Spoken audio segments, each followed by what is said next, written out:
The Magicians, The Masquerade by Rachel Lawson. "This is Sapphirus, the Emperor of the Universe," said the adopted brother of the Emperor, introducing him to a lady who was obsessed with the Emperor. "Hi, who are you?" said the Emperor to the lady. "Viscountess Gabriella de la Mar of Enceladus," said the lady, curtsying. "Saturn's moon?" asked the Emperor. "Yes," said the lady, who fell in love with him on sight. He was a handsome, tall, blue-eyed man with black hair with a very charming nature. It would be a surprise if she didn't like him. He looked like half of his family. One of them was sitting with him, his great-grandson, Lakelandite, his guard, who looked like his twin. He must have been a throwback. A doppelganger of the Emperor. The father of Lakelandite was even more of a twin of the Emperor. He could almost be the same man, it was said many times of the father, but for his beard, which the Emperor didn't have. The Emperor's grandson, Lakelandite's father, was married and notoriously in love with his pregnant wife. So the Viscountess, who knew him in passing, wasn't interested in him. She heard the Emperor was a widower, so she saw him as available. She was not the first or the last woman to be so deluded. The Emperor was in fact married and very much in love with his secret wife. They seldom got caught together, but one of the times was very dangerous for them both. They were at a summit and found themselves in an empty room far from the crowds. Little did they know they were observed either. The observer, the Viscountess, was walking alone enjoying the quiet. She heard the Emperor's voice on her walk, so she walked to it. She stopped when she saw him in a room off the hallway. She didn't enter it when she discovered he wasn't alone. There was a woman with him. "Blake, my love," said the woman's voice. "My angel, I love you," the Emperor said, his voice full of passion. The Viscountess's heart was breaking as she peeked in the room nervously to see what was happening. She saw the woman she was pregnant and thought it must be his baby. They looked so in love, and she was both disgusted and jealous of the woman with the man she loved they were kissing. She was driven mad by the sight. She recognized her. She was a married woman. She was betraying her husband with the Emperor, but she would have given anything to be in her place. She wanted to kill her to be with him. She thought it was a very insane thought to have, so she walked off quietly, leaving the lovers to themselves. A while later, the Viscountess saw her with her husband walking on the floor below from a balcony above, and knocked into a poorly placed plant pot, gasping, thinking it could have fallen and hurt or killed someone. She thought another insane thought she could get rid of her rival if it fell. She was overcome by a sudden impulse. She pushed it off the banister, panicked, and ran away. Below, the pot fell, killing someone. The intended victim's husband saw the pot falling and pushed his wife out of the way of the pot, and it crashed down on him, breaking his neck. Anna, the wife herself, panicked as she hit the ground, worried about the baby. She looked at her husband and said, "Blake, are you dead?" "Yes," said a grim Reaper in the corner of the room, looking at her worried. "Angel, are you all right?" asked the Reaper. "I think so," said Anna. "That would have killed me," said Anna nervously. "What happened?" "Neck broke," said the Reaper. In the room walked Lakelandite. "You! What a mess!" said Lakelandite, seeing the dead man. "Pull yourself together." "Oh, right," said the Reaper. The Reaper touched the dead man, and an odd thing happened.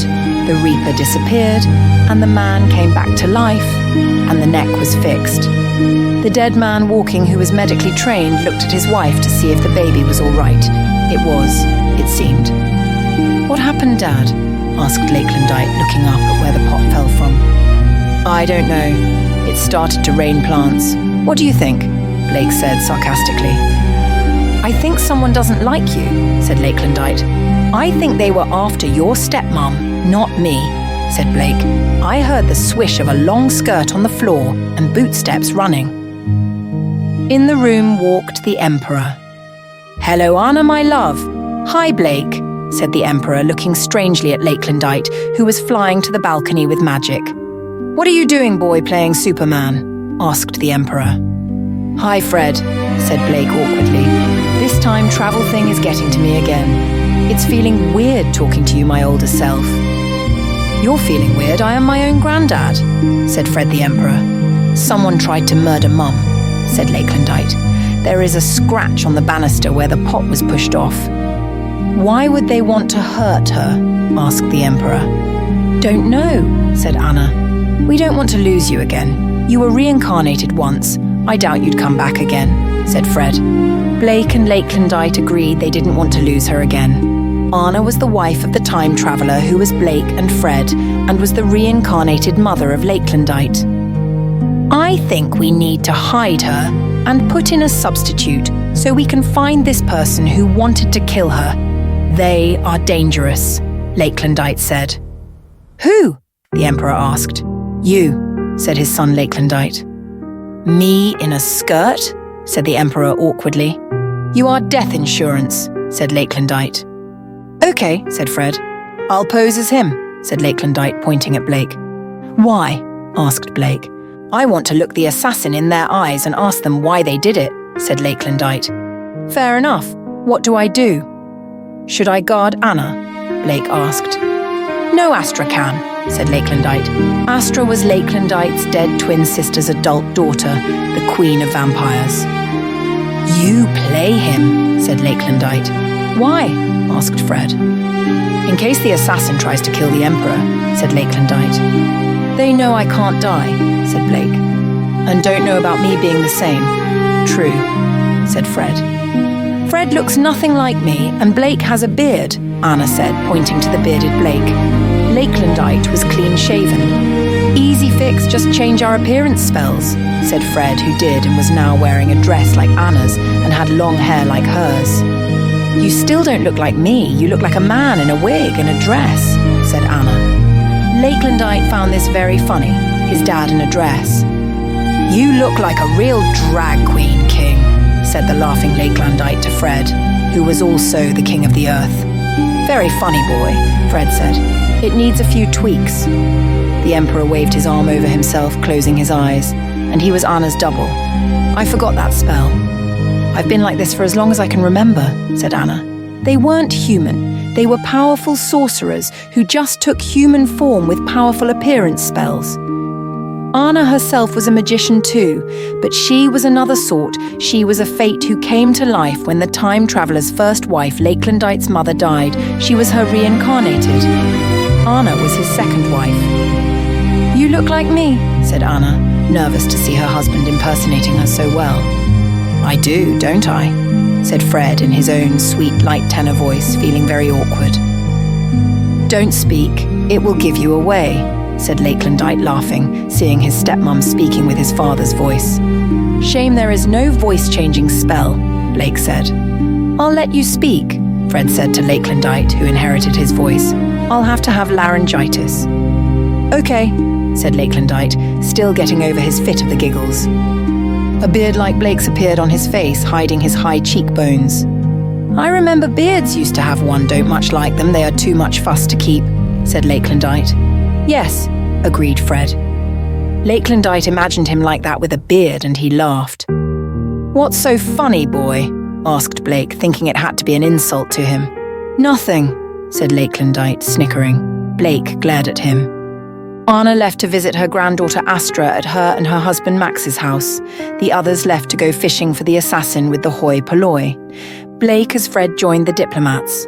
Lakelandite and the real Emperor floated around their family, and Lakelandite chatted to them. They wondered why Fred wasn't talking. Lakelandite said they argued. She was stubborn and didn't want to talk. Lakelandite tried to get him to speak by insulting Fred a lot. He nearly spoke a few times. Eventually, Fred, fed up being insulted, wandered off to be alone. He was seen leaving by the Viscountess, and she followed him. Fred flopped in a seat in the dining room, pulled out his phone and listened to Coldplay to wind down for a bit of me time. The Viscountess was still jealous. She picked up a knife from the long table, put it in her evening bag, and strolled over to the sitting area where Fred was sitting, distracted by his phone. He didn't seem to notice her. She walked up to him. She noticed his eyes were closed. It was too easy, she thought. She took out the knife and stabbed him in the heart. He opened his eyes and groaned and said in a pained, unmistakable voice, "Damn, not again?" He looked and saw her. "What have you done?" and dropped dead holding the knife in his chest. She panicked. She realized she had killed the man she wanted to kill to be with.